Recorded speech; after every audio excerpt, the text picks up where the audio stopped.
Tim here, and I am home after another successful Overland Expo in Flagstaff, Arizona.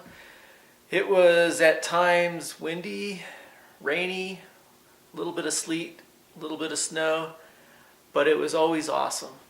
It was a great experience. It was fun. I just had an enjoyable time working the event and just taking in everything that there is to offer. I'd like to take a moment though to thank BunduTecUSA and Overland Expo for this Blackstone 17-inch tabletop griddle. This will fit nicely in my ambulance conversion that I'm working on as I prepare for my own overlanding adventures.